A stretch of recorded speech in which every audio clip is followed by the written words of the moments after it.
we'll roll right into buying or selling 0-2 versus 2-0 teams. Let's start with the Bengals. Are you buying or selling their 2-0 start? Selling, because, they haven't played well and they don't have a quarterback anymore in terms of a good quarterback. Jake Browning's, it's a good backup. It's not a good quarterback.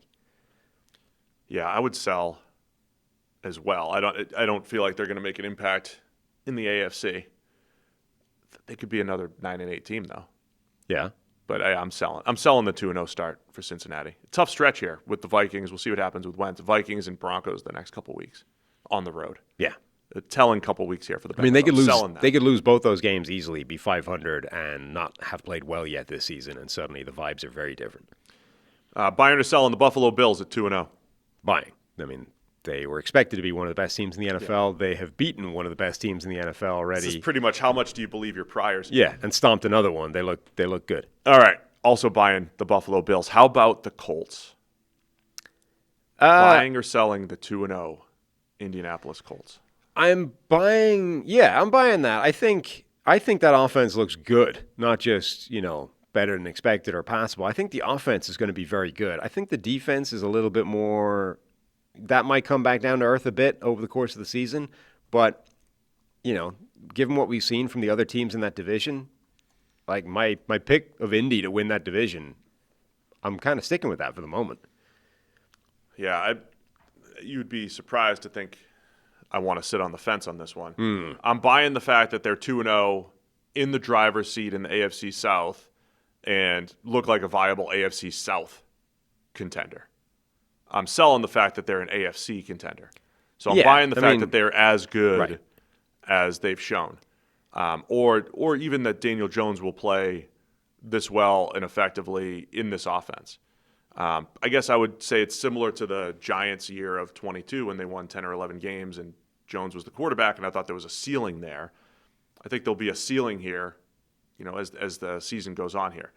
We're also, just to be honest about everything here, I know there's multiple plays in every game that go both ways, but we are literally one leverage call away from they're just 1-1, right? And it's like, it's not everything's fixed, right? We're not doing ESPN breakdowns on how great Daniel Jones is playing because the Colts happen to be 1-1 instead of 2-0.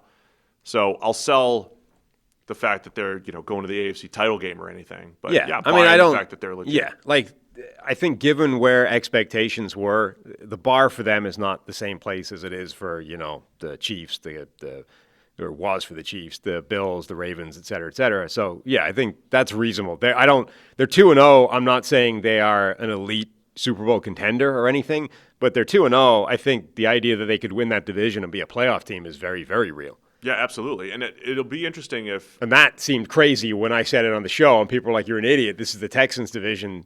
And, it may still end up being. Colts are one of those teams we said could go either way with that uncertainty around the quarterback position. But you might be in this world where 2 out of 3 years, Shane Steichen has gotten... We talk about Kevin O'Connell.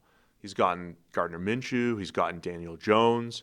The only guy that they didn't win consistently with was Anthony Richardson, who kept getting hurt. Was the guy they identified as the future. And Joe Flacco, some ups and downs with him coming in, right? So not bad from Steichen if this continues. Philadelphia Eagles 2-0, buying it? Yeah. Yeah.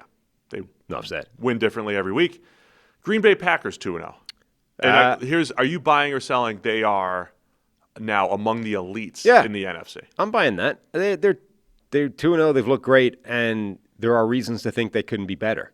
They're not playing Micah Parsons on rundowns at all yet, and I don't believe the idea that he's just incapable against the run.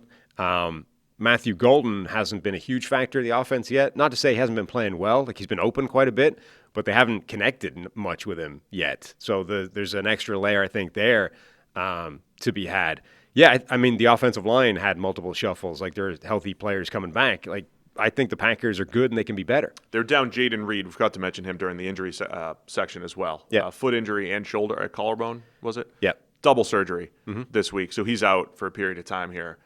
But, they're built for this. Yeah. They've built, a receiving core that's 5 deep, and Jordan Love's already playing well, spreads the ball around as it is. I think they can handle it. You lose that skill set, though, of Jaden Reed. We'll be interested about Savion Williams, if they start to use him with some more of the trickeration and getting the ball into his hands, because Reed did a lot of the jet sweep stuff, and he had a different skill set from the other receivers, so that is something to keep an eye on for the Packers. Yeah, I think they have a lot buying, by the way. I think they have a lot of look legit. crossover and redundancy though in that skill set. I mean, Matthew Golden could do a lot of the things that Jaden Reed does, even though he's a very different player. Like, there's a lot of crossover in every one of those receivers, where if one of them goes down, 2 or 3 guys can pick up that slack. The thing in terms of the role. I'm buying the Packers because the thing that I felt like they were lacking, which was just high-end players to go with a whole bunch of solid players, all of a sudden Micah Parsons does change the equation there.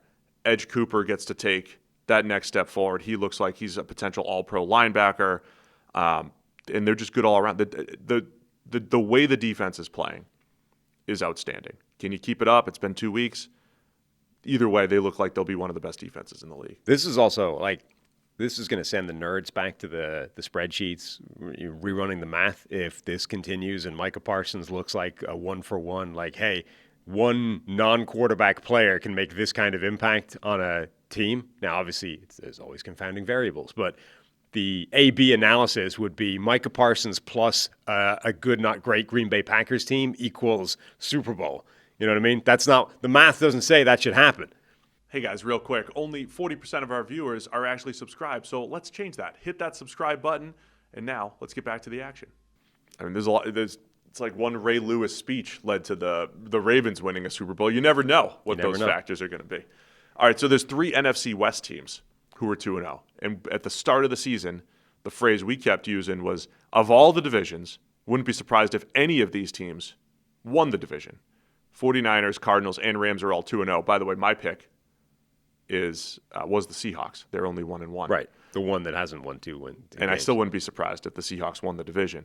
So buying or selling the 49ers to start as a 2-0 team. Okay, so what is we gave the Colts a kind of grading on a curve analysis. What are we doing with these teams? Who's gonna win the West? Who would you choose to win the West? The Rams are still my pick to win that division. The Rams are way ahead of schedule. They were 1-5 last year? Yeah. I mean, these are the things we need to remind people early in the season every single year. The Rams looked done last year. Now, Sean McVay's hurt. Man tore his plantar fasciitis. That's a long, lingering injury. Wonder if that affects his recall.